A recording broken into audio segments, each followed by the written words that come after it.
Está entrando no ar pela Rádio Universidade 800 AM o programa T-Move, Temas Emergentes em Movimento. O que te move?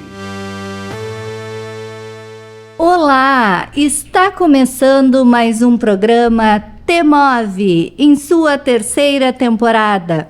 Eu sou a Maria Aparecida Zolim, pedagoga da Coordenadoria de Tecnologia Educacional e apresentadora deste programa aqui nos estúdios da Rádio Universidade 800 AM e 107.9 FM.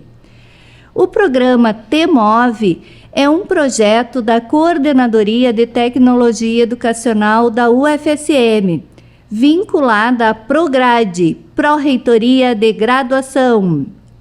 O T-Move é um programa de conversas e troca de ideias através de entrevistas semanais com os nossos convidados. Sempre buscaremos temáticas que contribuam para uma educação democrática, dialógica e equânime, bem como uma vida mais saudável, sustentável e feliz. Fique ligado no T-Move. Antes de apresentar as nossas convidadas, quero agradecer ao Zezinho, ao José Quartiero, que nos apoia, que nos dá uma força na gravação dos programas quando o Jean não pode. Também agradecer ao Jonathan pelo apoio e pela parceria deste ano e das outras edições do T-Move. Bom, vou começar a apresentar nossas convidadas.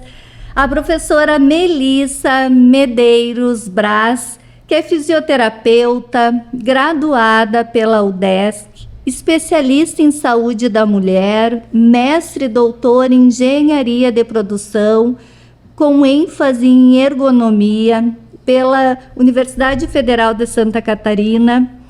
Atualmente é professora associada do curso de Fisioterapia e do PPG Ciências do Movimento Humano e Reabilitação, bem como coordenadora do curso de mestrado em Gerontologia da UFSM. E a fisioterapeuta Elidiane Emanuele Ficanha, que é fisioterapeuta graduada pela UFSM e acadêmica de mestrado do Programa de Pós-Graduação em Ciências do Movimento e Reabilitação da UFSM, membro da Comissão Técnica da UFSM do Futsal Feminino e representante discente do colegiado do PPG em Ciências do Movimento e Reabilitação. Sejam muito, muito bem-vindas. É um prazer tê-las aqui no T-Move. Muito obrigada. Estamos muito felizes em estar aqui. Muito obrigada, Maria, pelo convite. É uma honra participar do programa contigo. Poder discutir sobre um tema que a gente gosta muito de falar e trazer para o público tudo isso que a gente vai conversar sobre a fisioterapia pélvica. Sim, quem está nos ouvindo... continuem nos ouvindo, porque realmente a temática de hoje é muito importante, não dá para perder. Bom, mas antes de nós entrarmos na temática do programa, tem aquela pergunta, né, que ninguém escapa. Olha, nós já estamos com mais de 100 programas e todo mundo respondeu. Então, vamos começar pela Melissa. Professora Melissa, o que te move? Olha, essa é uma pergunta muito interessante. E eu penso que o que me move é pensar que tudo que eu faço tem um propósito, né? Que nós temos uma responsabilidade muito grande nas nossas ações, que vão ter uma repercussão muito grande. E principalmente o amor pelo que eu faço e pelas pessoas. Eu acho que quando a gente pensa no amor como propósito, tudo faz sentido. Perfeito. Elidiane, o que te move? Eu vou seguir no mesmo caminho da prof. A gente já vinha conversando sobre o que nos move e é realmente isso, o amor pela nossa família, o amor pelas pessoas que a gente cuida e saber que o pouquinho que a gente faz hoje vai transformar a vida das pessoas futuramente. talvez não naquele exato momento, mas futuramente tenha uma repercussão na vida delas. Então, é isso que nos move. Ai, que legal. E quem é a Melissa que não está no currículo? Uau, também é uma pergunta interessante. Já me disseram assim ó, que equivale a anos de terapia. Exatamente. Né? Porque quando a gente pensa no nosso papel, a gente desempenha tantas funções, né? Então, eu sou filha, sou esposa, sou mãe. Grande parte do meu dia, realmente, ele está voltado à publicação, está publicado no Lattes. Mas, para fora disso, né, a gente pensa em tudo que a gente faz e que não vai sair no Lattes, né? O nosso envolvimento com a família, com as pessoas que a gente ama, né? As relações que a gente estabelece no dia a dia. E mesmo na nossa trajetória profissional, que aparece no Lattes, é um pequeno recorte das coisas que a gente faz. Eu penso que é uma métrica importante, realmente, mas que não é nada fiel ao que a gente faz no dia a dia, né? Eu penso na vida como professora, por exemplo, as vidas que a gente toca, seja dos alunos, seja dos professores, ouvir, nossa, um agradecimento dos pacientes, assim, né? Nada disso sai no Lattes, mas realmente marca muito a nossa vida. E que talvez tenha um peso, não sei se é importante, mas um peso muito maior em significado, né? Exatamente. A gente saber da responsabilidade do nosso papel tocando vidas realmente, principalmente pensando, né, em mim, na Elidiane, que a gente trabalha com cuidado, né? E isso não tem como sair no Lattes. A gente não pode se preocupar só em termos de publicações, de apresentação de trabalhos. Não é tanto o que a gente faz, e sim como a gente faz, né? Sabendo que a responsabilidade é gigantesca mesmo. Sim. E a Elidiane, que não está no Lattes?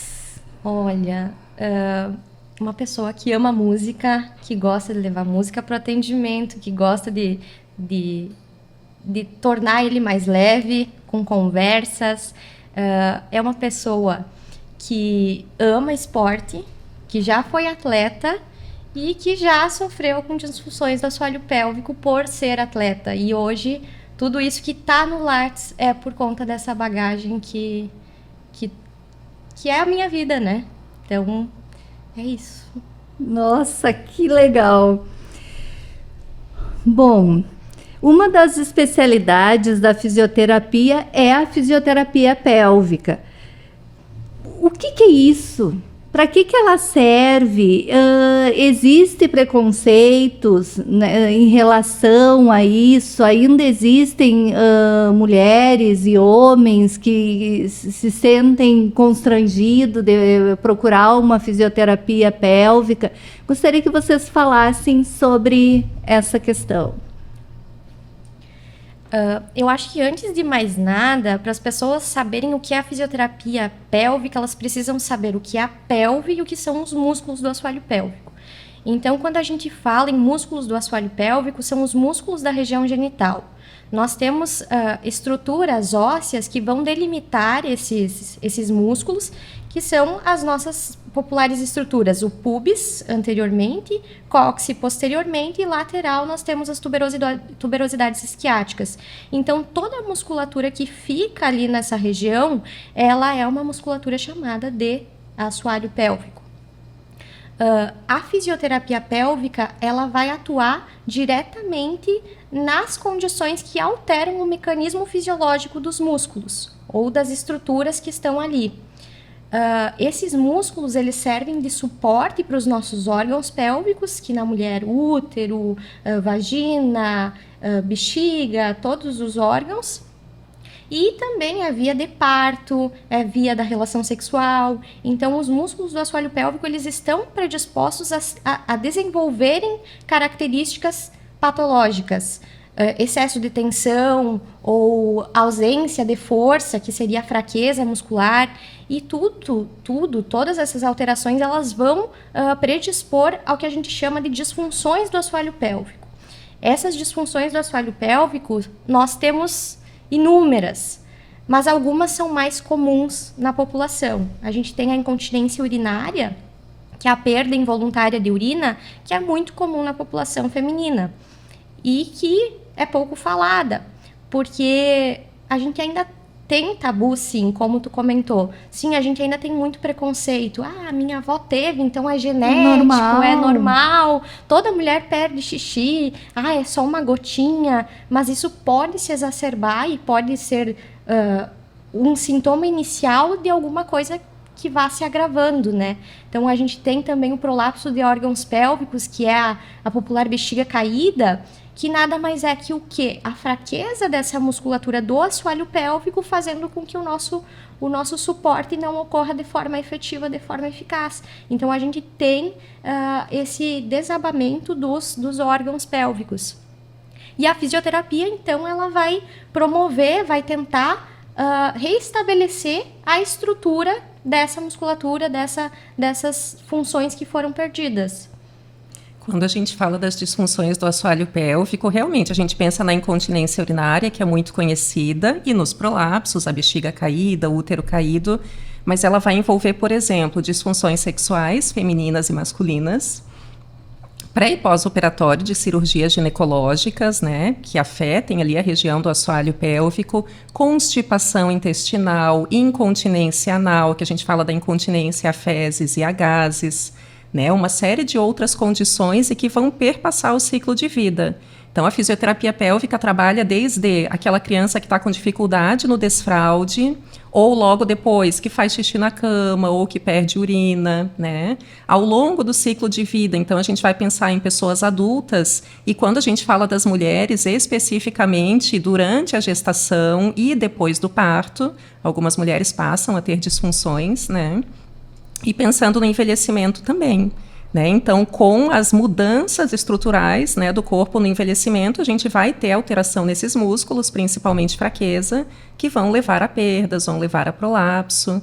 Então, a fisioterapia pélvica acompanha todo o ciclo de vida. E quando a gente fala de algumas populações especificamente, elas vão ter exigências, né, que acabam sobrecarregando essa musculatura. A Lide falou das atletas, né, então, geralmente, elas tendem a ter disfunções do assoalho pélvico. Quando a gente fala, né, por exemplo, de pessoas trans, pela questão, muitas vezes, da cirurgia ou do tratamento hormonal, que vai afetar a musculatura do assoalho pélvico também, entre outras populações. Então, quando a gente fala da fisioterapia pélvica, é um universo. Outra questão bem importante, né, e que tem crescido dentro da fisioterapia pélvica é a estética íntima. A gente sabe que o Brasil é o primeiro no mundo em busca por cirurgias estéticas na região íntima, né, na região genital. E aí, muitas vezes, a fisioterapia também dispõe de recursos para melhorar essa autoimagem genital. Como que a pessoa vê a sua genitália, né, se está satisfeita ou não. Às vezes, condições como radioterapia, cirurgia, a episiotomia, que é o piquezinho depois do parto, podem afetar a forma como a pessoa vê a sua genitália, né? E aí a fisioterapia vai ajudar nisso também. E é bem interessante quando tu perguntas ali do tabu, muitas pessoas têm vergonha de dizer que tem perdas urinárias, que tem disfunção sexual. As crianças também, né? A gente vê que sofrem bullying quando tem alguma disfunção, né? Tanto de bexiga quanto de intestino. Então, às vezes, é uma barreira para essas pessoas chegarem até a gente. Aqui na nossa experiência na universidade, às vezes o paciente é encaminhado para outra área. Por exemplo, tem um problema pulmonar, está fazendo fisioterapia, e a gente observa aquele cheiro de urina. Ou vai perguntar para a pessoa, tu tem perda de urina? Não, eu tenho, mas, como a Lide falou, é só de vez em quando, é só uma gotinha. Se tem como se fosse uma questão naturalizada, né? Embora não seja. Então, muitas vezes, esse primeiro acesso é difícil. E aí a responsabilidade do profissional de saúde é de sempre abordar essas questões. Muitas vezes o profissional de saúde não pergunta, né, em relação à vida sexual do seu paciente, se tem perda urinária, se tem dificuldade para controlar as fezes ou gases, né, mas é extremamente importante. E a dor na relação também é algo que é muito presente, né? E com a fisioterapia pélvica pode ser resolvido. Na verdade, a gente tem que pensar que esses músculos do assoalho pélvico, eles são músculos, como qualquer outro músculo do corpo. Quando a gente tem uma dor no pescoço, a gente tem essa dor no pescoço por conta de um excesso de tensão muscular. E no assoalho pélvico, esse excesso de tensão também pode acontecer. E às vezes acontece durante a relação sexual. Por isso as mulheres têm dificuldade de relaxar e, consequentemente, durante a penetração elas vão sentir dor. E a fisioterapia pélvica, então, vai trabalhar com relaxamento, com alongamento dessa musculatura para proporcionar para essa mulher um conforto maior durante a relação. E não só mulheres podem ter perdas, né? A gente falou da população infantil, das mulheres, mas os homens também têm um fator de risco muito importante, que é a cirurgia de próstata, para retirada, né? Então, quando a gente pensa que esse músculo é um músculo de contração voluntária, que a gente pode treinar ele, no homem que remove a próstata, ele também vai desenvolver uma fraqueza. Ele vai retirar uma parte do corpo que estava presente ali dando suporte e muitas vezes tem o acometimento do esfíncter interno, que é aquele que a gente não precisa pensar para contrair. E ele depende só do externo, que é aquele que a gente controla. Só que quem treina? Quem que aprendeu ao longo de sua vida a treinar o músculo do assoalho pélvico? Quem sabe que ele é treinável, né? Uhum. Então, é difícil ter esse acesso e é difícil ter essa abertura também para falar com o paciente. Por isso, mais uma vez, a gente agradece pela oportunidade de estar aqui e de poder falar que isso existe, que a gente pode treinar e que a gente pode recuperar. É bem importante essa questão que a Elidiane fala, né, da dor na relação sexual estar associada à tensão da musculatura do assoalho pélvico, porque mesmo quando a gente vê, por exemplo, no Instagram, né, em outras redes falando sobre assoalho pélvico, a gente tem exercícios de contrai e solta, de fortalecimento, e nem sempre o problema é fraqueza, muitas vezes é um excesso de tensão, e aí a gente vai precisar de outros recursos para lidar com isso. Uhum. Por isso a importância de sempre procurar um profissional, né? Assim, ó, é interessante lá ficar no Instagram olhando, mas a gente tem que sempre ter em mente que, assim como às vezes tem profissionais ali, às vezes não, e piora a situação em vez de ajudar, né? E em relação ao tabu, é maior em homens ou em mulheres? A procura é maior em homens ou em mulheres?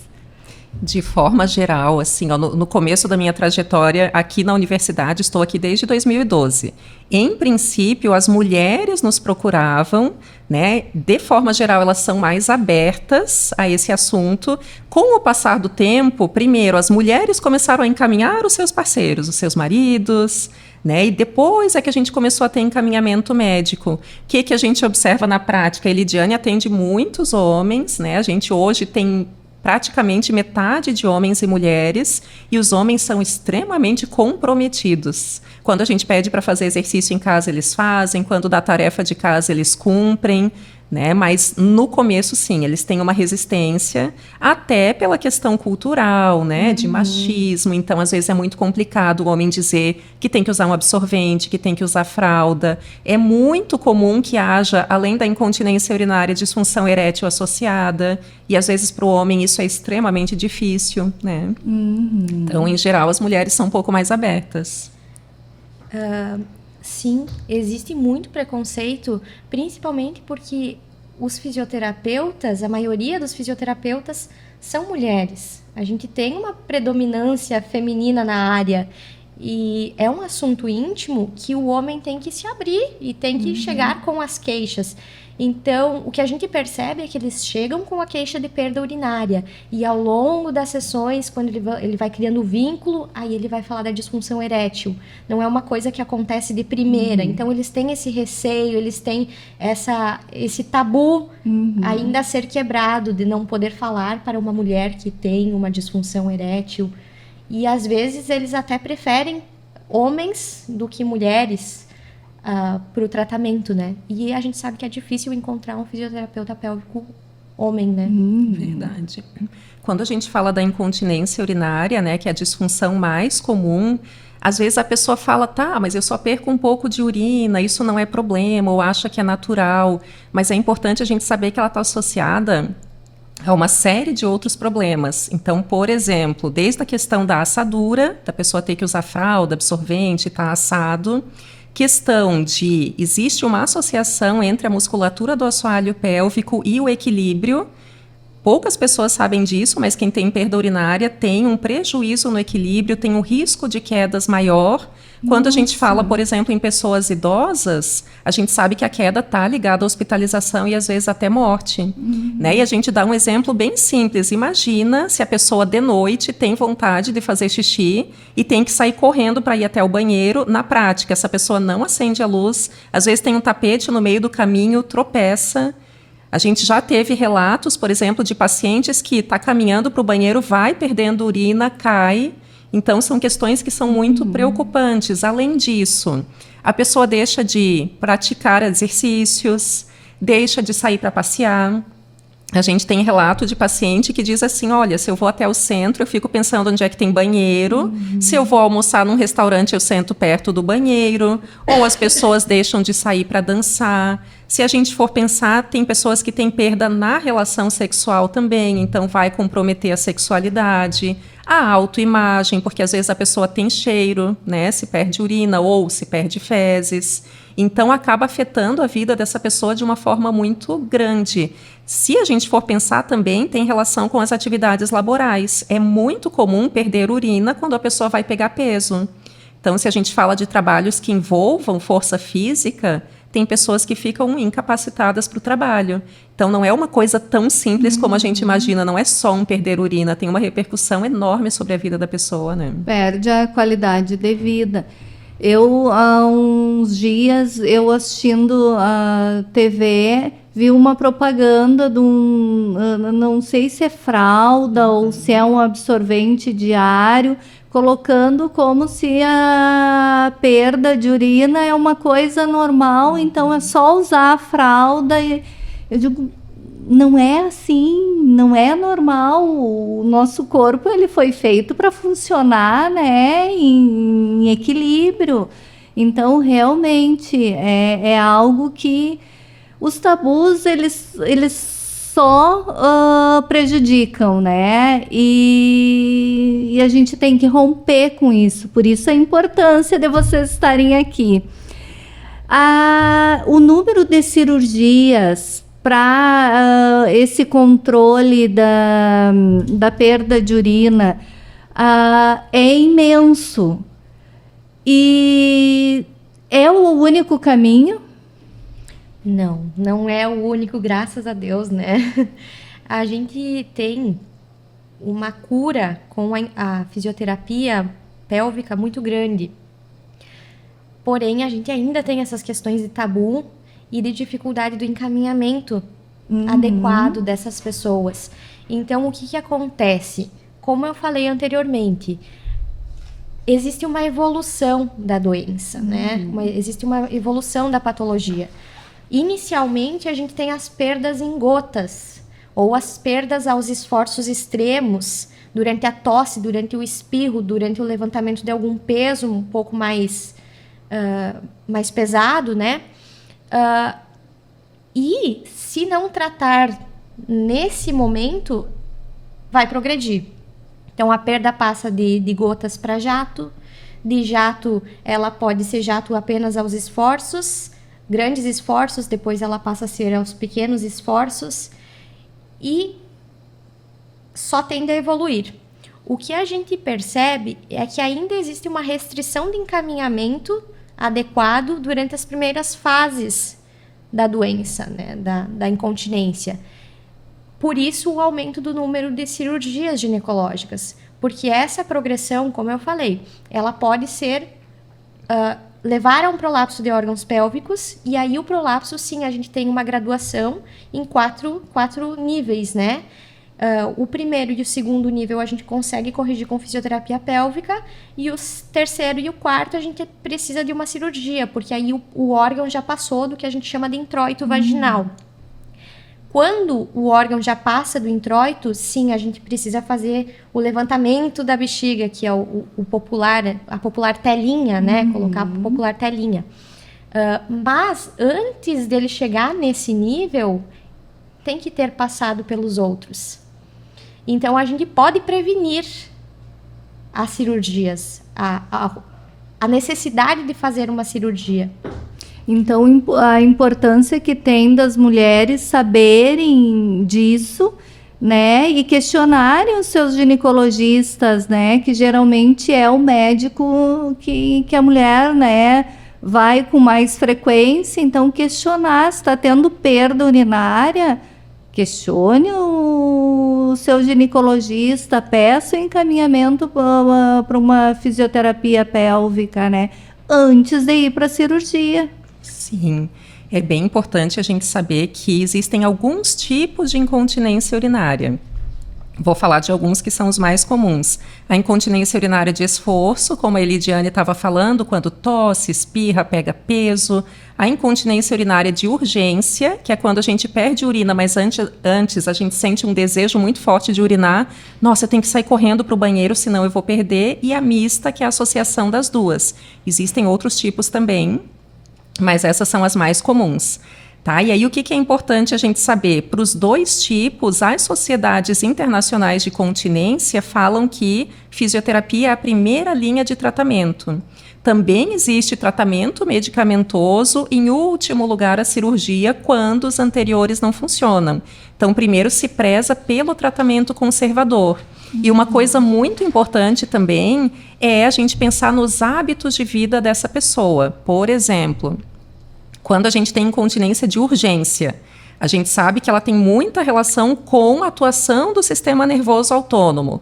Então, por exemplo, a pessoa está nervosa, ela perde mais urina.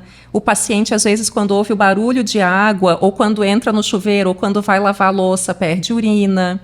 No frio, perde mais urina.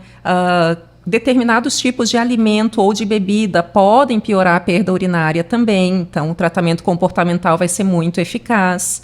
Quando a gente fala da incontinência de esforço, sobrepeso está diretamente relacionado à perda de urina.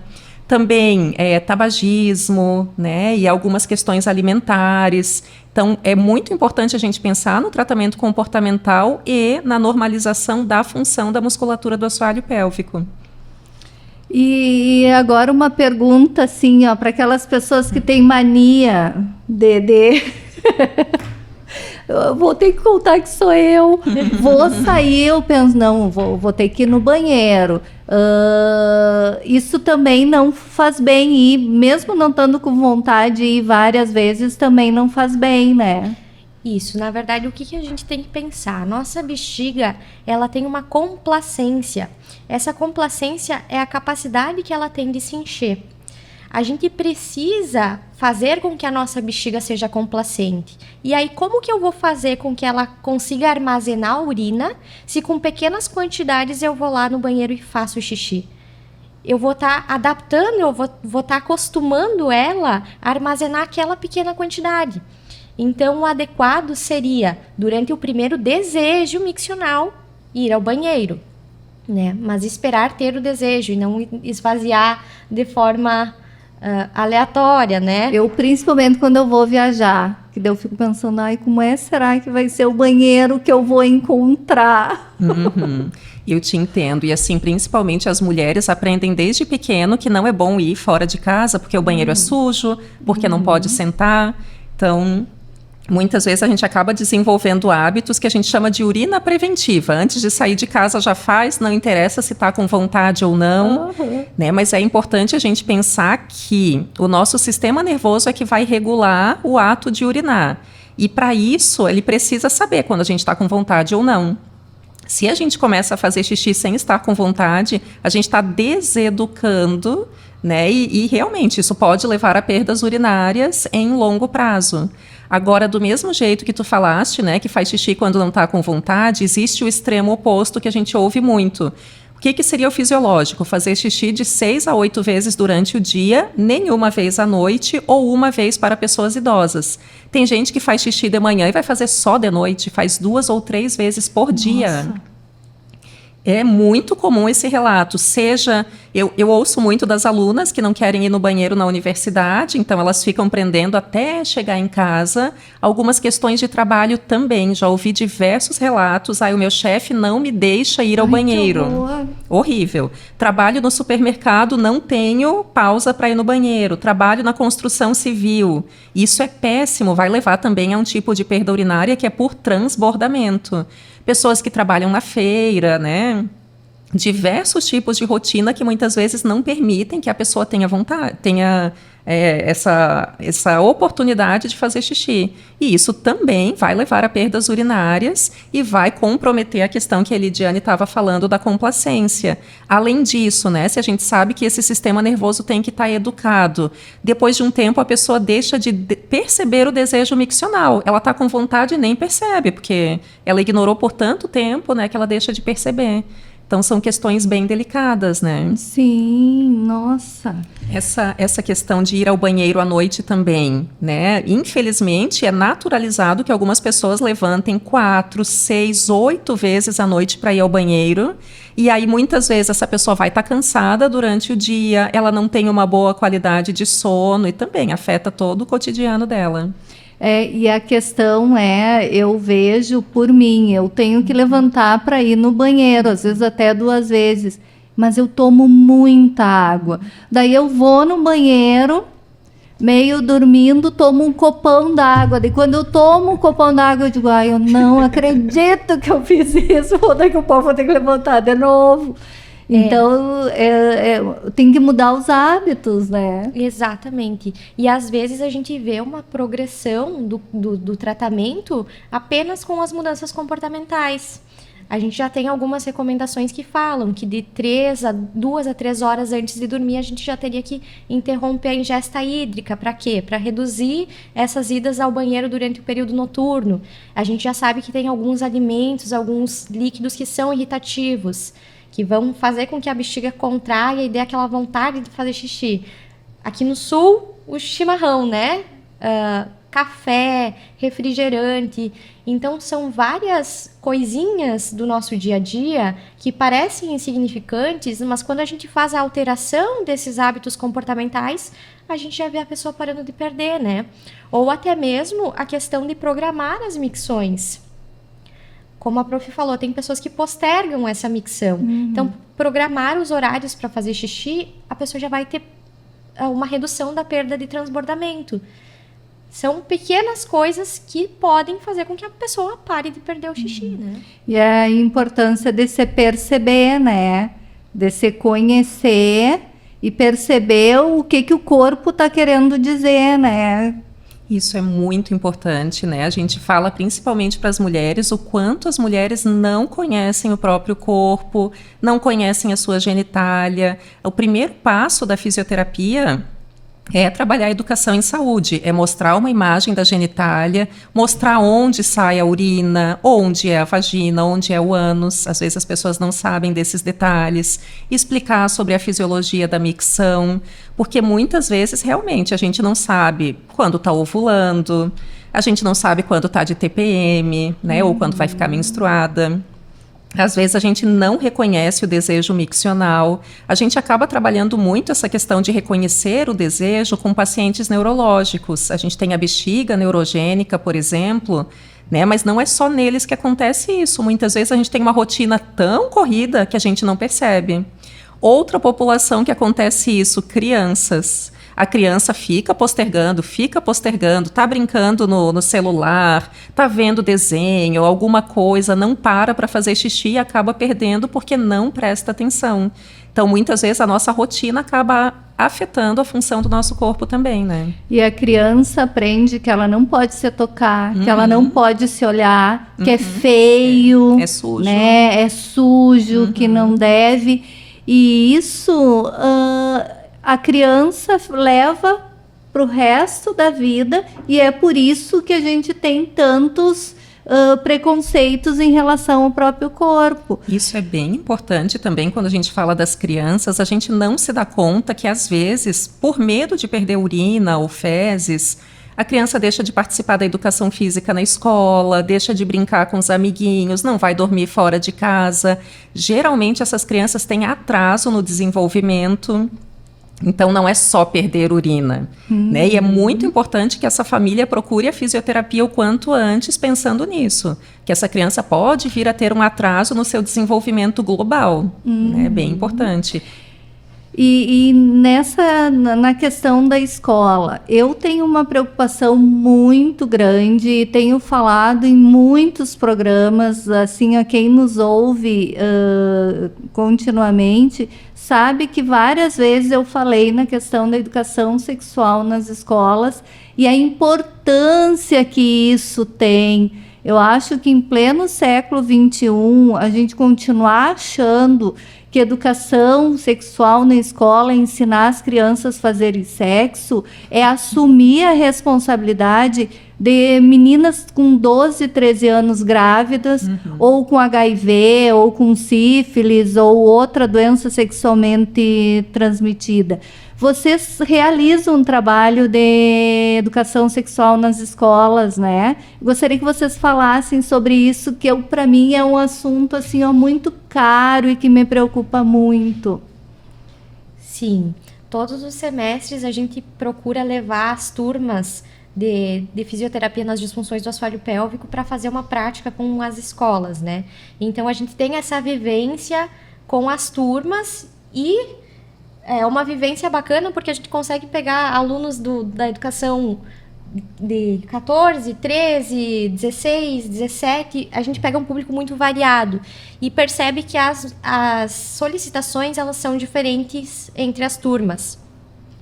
O trabalho que a gente faz também está relacionado com essa questão de informação, de prevenção de doenças sexualmente transmissíveis, mas principalmente o reconhecer o próprio corpo e reconhecer as estruturas do próprio corpo. A gente sabe hoje que muitos abusos infantis são por falta de conhecimento do próprio corpo e das áreas que podem ou não ser tocadas. Então isso também faz parte de uma educação sexual.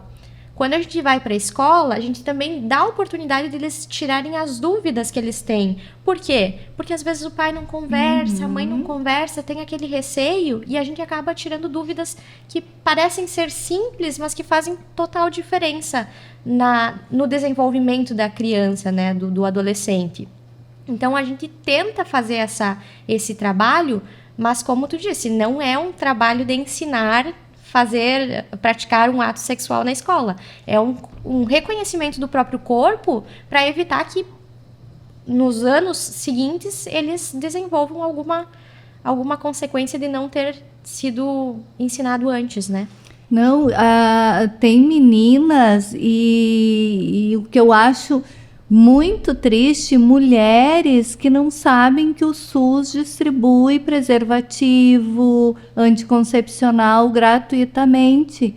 Então, a educação sexual, ela é fundamental. O conhecer o próprio corpo, né? Em pleno século XXI, a gente ainda continuar, né, falando dessas questões, eu me sinto assim, meio na Idade Média, sabe?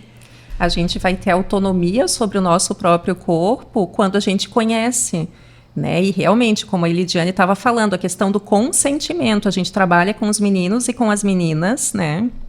Isso vem muito realmente de conhecer o seu corpo, conhecer os ciclos.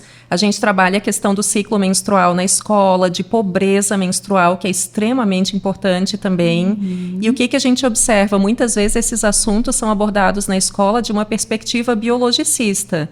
Quando se fala em relação sexual, se mostram fotos horríveis de ISTs, é uma perspectiva punitiva muitas vezes, né, que tem alguns vieses. Então, isso vai levar, muitas vezes, que a pessoa exerça a sua sexualidade de uma forma escondida, né, sem procurar, por exemplo, a unidade básica de saúde, sem procurar proteção. E muitas vezes, por serem orientados de uma forma inadequada na escola, a pessoa não vai buscar o acesso ao professor ou à família porque tem medo de perguntar. E outras questões também a gente vê que adultos desenvolvem hábitos porque quando crianças não foram educados da forma adequada. Esses tempos atrás a gente estava fazendo uma atividade na escola e trouxemos a questão dos músculos do assoalho pélvico e do menino fazer xixi em pé ou fazer xixi sentado, né? E a gente tem a questão do relaxamento do músculo do assoalho pélvico, que é muito importante para que a pessoa consiga esvaziar de forma completa essa bexiga. E aí o relato de um menino era dizendo que como que o homem vai fazer xixi sentado? Se ele é homem, porque ele faz xixi em pé? Ai, que horror. E aí eu perguntei para ele, mas e quando você vai fazer cocô? Você faz cocô sentado ou faz cocô em pé? Daí ele disse, não, faço cocô sentado. Eu disse, não é muito mais fácil fazer o xixi quando tu tá ali sentado para fazer cocô do que tu levantar, fazer xixi e sentar para fazer cocô? E ele disse, é verdade, é mesmo.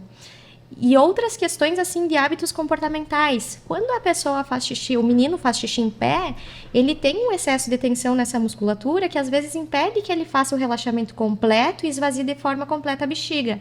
E a gente tem o que a gente chama de gotejamento pós-miccional, que é aquela gotinha de xixi que fica ali no pênis e depois cai na cueca logo depois que a pessoa se movimenta. Então, fazendo xixi sentado, a pessoa consegue relaxar e consegue eliminar de forma completa essa urina. E se fica um resíduo de urina, não pode dar infecção? Não pode? Pode, assim como o relaxamento incompleto pode dar, porque a gente pensa que todo o resíduo do corpo ele vai estar armazenado ali na urina, né? E quando a gente faz uma contração de assoalho pélvico e a bexiga ela tá cheia, a gente tem a chance de fazer o fluxo retrógrado. Então, tem a possibilidade de voltar para os ureteres e voltar para os rins. Então, sim, tem uma chance de desenvolver infecção urinária por conta dessa ausência de esvaziamento. E olha, eu acho que é a primeira vez... E olha, eu quase meio século de idade, é a primeira vez que eu ouço essa questão do que é melhor para o homem fazer xixi sentado. Na verdade, eu nunca tinha pensado sobre isso, confesso. Tem uma questão cultural muito forte, né? Principalmente quando a gente pensa na América Latina, de que, né, tá relacionado à virilidade, à masculinidade, fazer xixi, fazer xixi em pé, né? Em outras culturas a gente não observa tanto, né? É muito mais natural, mas aqui a gente observa uma resistência muito grande. Quando os homens fazem cirurgia de próstata, né, para o tratamento do câncer, a primeira coisa que a gente orienta depois é fazer xixi sentado, porque isso vai ajudar na função muscular. A maioria não quer nem saber, eles falam, né, isso aí não. Mas o que a gente explica? Pelo menos até a tua musculatura estar adequada para que tu possa voltar a fazer xixi em pé, porque realmente tem uma questão cultural muito forte. Mas o ideal realmente, como fala a Elidiane, é fazer xixi sentado. Nossa. E às vezes os homens também têm excesso de tensão muscular. E isso vai impactar também na questão da relação sexual. Às vezes o homem deixa de sentir prazer por conta de um excesso de tensão. Ou, às vezes, a questão da ejaculação precoce pode ser por uma sensibilidade muito alterada ali na região da glândula. Então, a fisioterapia pélvica é imensa. As formas de atuação, o que a gente abrange é imenso. E outra questão que eu acredito que tem, assim, muito tabu é a questão do prazer, né? O número, não tem os dados aqui, mas eu imagino que seja imenso de mulheres que não conseguem sentir prazer na relação, né? Muito. E assim, é comum a gente pensar que isso vai acontecer somente com mulheres mais jovens, mais velhas, mas não. A gente observa muitas mulheres jovens também que têm dor na relação sexual ou que têm dificuldade para ter prazer. E isso está diretamente relacionado à função da musculatura. O que é importante a gente saber? Um músculo forte, ele vai melhorar a sensibilidade na penetração, quando a gente está falando de sexo penetrativo, ele vai melhorar a irrigação para o clitóris, então aumenta, né, a chance dessa mulher ter prazer. Ao mesmo tempo, se esse músculo está muito tenso, vai doer na penetração, vai diminuir a lubrificação, às vezes vai até impedir a penetração, que a gente chama de vaginismo, né? Quando a mulher tem uma contração involuntária da musculatura que impede a penetração. Então, essa avaliação detalhada ali, ela é bem importante. E também a questão de reconhecer o próprio corpo, porque às vezes as mulheres não conseguem reconhecer o próprio clitóris e ficam com aquela falsa ilusão de que vão ter atingir o ápice sexual através da penetração. E a gente sabe que não acontece de forma frequente, né? Então, reconhecer as estruturas do próprio corpo também faz parte da sexualidade e também vai fazer com que essas mulheres possam sentir prazer. E que não é feio, que não é vergonhoso, né? Que é o nosso corpo, né? Exatamente. O ato sexual é algo natural, né? A gente ouve muito das mulheres, né? Muitas perguntas em relação à anatomia, não conhecer o próprio corpo, em relação ao que é normal ou não na relação sexual. Infelizmente, a gente ainda tem uma cultura, né, quando a gente está falando de uma relação, né, heteroafetiva, de que a mulher é propriedade do homem. A gente ouve demais. Não, ele quer ter relação sexual, então eu tenho que ter, porque senão ele vai procurar outra. Ai, que horror. A gente ouve demais. Não interessa se eu estou com vontade. A gente vê mulheres que fizeram cirurgia há pouco tempo ou que estão passando por tratamento do câncer, não se sentem preparadas e têm relação sexual por medo de perder a parceria. Né? Questões de violência, muitas vezes, são questões extremamente delicadas, que quando a gente trabalha com fisioterapia pélvica, aparecem. Né? É extremamente delicado mesmo, quando a gente pensa que a mulher muitas vezes se vê nesse papel, né, de sujeição. Isso vai perpassar também pela questão da autoimagem, uma cobrança muito grande, e a gente sabe que isso acontece muito em mulheres jovens, a gente tem muita exposição na mídia, né, de genitálias, então existe o ideal da genitália perfeita, assim como existe o ideal do corpo perfeito, e uma cobrança que é inalcançável. Né? Além da gente ver isso nas mulheres, nos homens também. Principalmente depois, na época da pandemia e depois, o consumo de pornografia aumentou muito, principalmente por parte dos homens, e isso vem levando realmente a uma cobrança em relação a uma autoimagem genital que não é real, que é de um ator, né, que muitas vezes está com medicação ali para manter uma ereção muito potente e prolongada. Então, muitas vezes os homens vêm se cobrando em relação a isso também, muitas vezes com um quadro de ansiedade do desempenho, de disfunção erétil, também são questões para a gente se questionar. Né? Sim.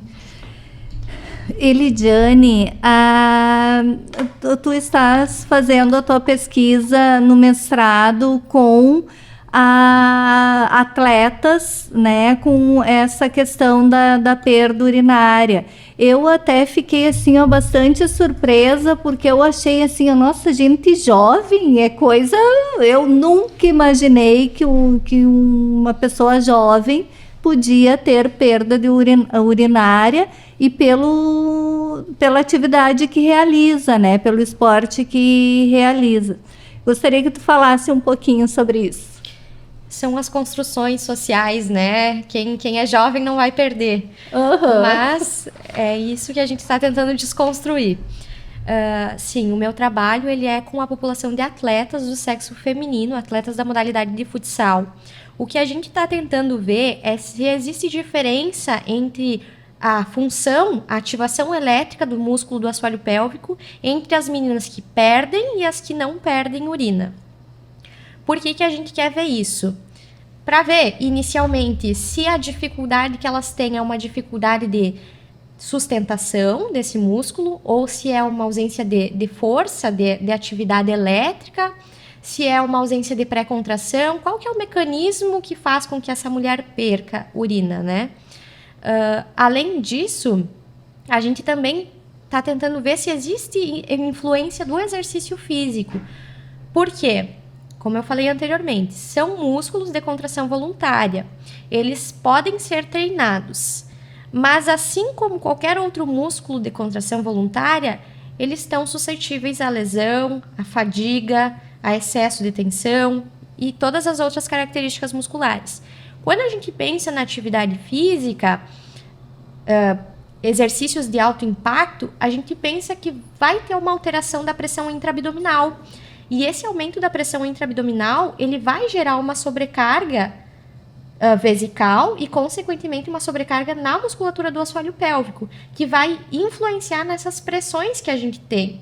Nós temos que pensar que o nosso corpo ele tem que estar em equilíbrio e que existe uma pressão dentro da barriga, que a gente chama de pressão intraabdominal, uma pressão dentro da bexiga, que se chama de pressão vesical, e uma pressão dentro da uretra, que é influenciada pela musculatura do assoalho pélvico e se chama pressão intrauretral.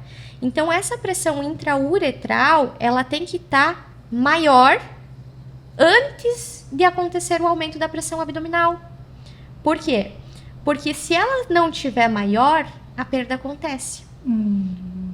Então, a gente chama de pré-contração. Às vezes, essas meninas, elas têm uma força boa, mas elas têm o que a gente chama de ausência de pré-contração, que é contrair o músculo do assoalho pélvico e aumentar a pressão intrauretral antes de realizar o impacto, antes de realizar o chute, de realizar o salto. Então, a gente está tentando verificar se existe diferença entre essas populações que perdem e que não perdem e o efeito, a influência do exercício também. E é bem importante a gente pensar que, às vezes, a perda urinária durante a prática esportiva vai fazer com que a mulher não se desempenhe de forma adequada ou que não queira participar das provas, né? Uma das coisas importantes, e que a Elidiane me falou, né, por trabalhar com esporte, é que muitas vezes até o uniforme da pessoa não favorece. Por exemplo, tem times que vão ter shorts brancos. Então, imagina tu ter uma perda urinária com um short branco, ou tu ir jogar enquanto está menstruada com um short branco ou short claro, né? Muitas vezes isso já é uma barreira para a mulher, né? Então, é muito importante também a gente pensar nessas questões que são desafios, são barreiras a mais, né, para a mulher na prática esportiva. Pensar num todo, né? Exatamente. E essas mulheres, a gente já tem na literatura hoje, que abandonam a prática esportiva por conta dessa perda urinária. Então, é importante a gente pensar que, enquanto comissão técnica, a gente também precisa olhar para essas condições e essas demandas que são apresentadas. E o profissional também tem que questionar. Porque, às vezes, a atleta pensa que ela só tem que ter queixas relacionadas ao esporte, ao tornozelo, ao joelho, ao quadril, e não pensa na questão feminina. Não pensa que a alteração do ciclo menstrual dela também pode ser em decorrência de um excesso de atividade física, ou que essa perda de urina que está acontecendo possa ser em decorrência da prática excessiva do esporte, da modalidade. Então, é importante que a gente faça essa pesquisa para demonstrar que realmente a gente tem uma demanda que ainda não está sendo atingida. Até mesmo as disfunções sexuais em atletas, que são bem importantes. A gente pode pensar em algumas questões, na musculatura do assoalho pélvico, que às vezes está tensa, em questões hormonais, dependendo da intensidade do volume do treino, ela vai ter alterações hormonais. E se a gente for pensar em algumas modalidades, por exemplo, ciclismo, muitas vezes aquele selim é extremamente desconfortável. A gente já ouviu relatos de atleta que tem muita dor depois, né? Que vai fazer uma prova e passa dias sem conseguir ter relação sexual ou sem conseguir sentar direito, né, por conta de dor no assoalho pélvico. Então, como a Elidiane estava falando, às vezes a gente acaba se preocupando mais com questões musculoesqueléticas e do desempenho e não se dá conta dessas outras questões que são muito veladas, né? Muitas vezes, quando a gente está falando, né, da equipe técnica, tem muitos homens e nem sempre as mulheres se sentem à vontade para trazer essas queixas, né? Eu ouvi falar que o jump, ele, pelo impacto, não é muito legal fazer. Vários, a gente tem também o CrossFit, também bem evidente na literatura. A literatura já é bem densa sobre a influência da prática dessa modalidade no assoalho pélvico. Então, qualquer exercício, ele vai exercer influência. E é importante que as mulheres saibam que existe tratamento e que existe um profissional que está disposto a auxiliar da melhor maneira.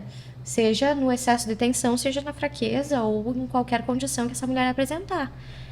É importante a gente ter clareza disso. E eu acredito que nada mais fácil de se conseguir, senão dessa forma, né? Com certeza. E sempre percebendo que a parte genital do nosso corpo é nosso corpo. Exatamente. É algo tão óbvio que eu acabei de dizer, mas eu acho que a impressão que eu tenho que como se ele não fizesse parte. Exatamente, até porque é carregado de um simbolismo muito forte, né? Está relacionado à sexualidade, está relacionado ao parto, né? Mas principalmente a sexualidade, e às vezes as pessoas não querem olhar para essa parte, né? E olha, às vezes com um olhar de preconceito, como a gente estava comentando, é sujo, é feio, né? Nossa. As pessoas estão vivendo mais e com melhor qualidade de vida. E o que a gente precisa fazer para envelhecer bem? Essa eu vou anotar. Essa é uma ótima pergunta. Estamos vivendo mais, a nossa expectativa de vida está aumentando. Quando a gente pensa na pirâmide populacional, que antes era uma pirâmide, a gente tinha muitas pessoas jovens e poucas pessoas idosas, hoje a gente vê um quadro bem diferente. Ainda bem que estamos envelhecendo mais e melhor. Né? E para a gente pensar no envelhecimento saudável, ele é uma construção de uma vida toda. Então, a gente ter bons hábitos durante a nossa vida para poder chegar num bom envelhecimento. Prática de atividade física, cuidados com a alimentação, acesso à saúde, uma parte bem importante, o estímulo cognitivo, né? Que a gente sempre aprenda coisas novas, que a gente se mantenha com um propósito, que é bem importante. Mas é um desafio, e isso é assunto para mais uma hora. Ah, não, então já vamos pensar para o ano que vem um programa inteiro sobre a questão do envelhecimento, porque é algo assim, ó, que a gente precisa também falar muito, né? Porque o etarismo está aí, né? Ainda também é algo que as pessoas querem a fonte da juventude como se o envelhecer fosse feio, fosse ruim. E é algo que também é natural, né? Sim. E assim, ó, só para finalizar a questão da fisioterapia pélvica, né, que a gente vinha conversando, bem importante então que as pessoas procurem, tá? E saibam que a gente tem uma avaliação que é específica, que a gente tem vários recursos que podem melhorar a saúde pélvica, seja exercício, eletroterapia, terapia manual e por aí vai. Tá? Então, bem importante deixar isso, né? Essa mensagem para que as pessoas procurem, que não é natural perder urina, que a pessoa não precisa passar por isso, né? Que a sexualidade faz parte da vida e a gente pode viver uma vida sexual que seja prazerosa, né? Então, que a gente procure, né, esse profissional. Nossa, que legal. Bom, então nós vamos ficando por aqui, mas antes de encerrar, eu queria que vocês falassem os projetos do futuro para vocês. Bom, assim, ó, primeiro eu quero destacar que a gente tem alguns projetos aqui na universidade que são bem importantes, tá? Nós temos o TPM, que é o Tranquilidade para Menstruar, que lida com pobreza menstrual. Nós temos a Liga Acadêmica de Saúde da Mulher, temos alguns projetos de extensão no mestrado em geronto com pessoas idosas, grupos de gestantes, né? Nós temos uma atuação bem extensa aqui. E eu penso que para o futuro, então, seja importante a popularização desses projetos, porque muitas vezes as pessoas não conhecem essa gama de opções que elas têm e que muitas vezes é perto. É um atendimento de qualidade, gratuito, né? A nossa universidade tem muita coisa boa e às vezes as pessoas não conhecem. Então, o TEMOV está à disposição para divulgar esses projetos importantíssimos. No meu caso, eu acho que primeiro finalizar essa pesquisa que está em andamento e verificar se existe alguma influência da prática, da modalidade esportiva, verificar se existe diferença entre o grupo de continentes e incontinentes e para o futuro, sim, pensar em quais são as intervenções mais efetivas, mais eficazes para o tratamento da incontinência nessa população, pensar talvez aí no doutorado e manter esses projetos com a própria Melissa ativos, né, para que a gente possa atingir grande parte da população. Nossa, eu quero agradecê-las por estar aqui no TEMOV. Realmente, assim, uma conversa que foi muito gostosa, muito instrutiva, muito importante. Obrigada, professora Melissa. Muito obrigada, Elidiane. Eu que agradeço. O TEMOV vai ficando por aqui. Eu sou a pedagoga da CTE, Maria Aparecida Zolim, e apresentadora deste programa aqui nos estúdios da Rádio Universidade 800 AM e 107.9 FM.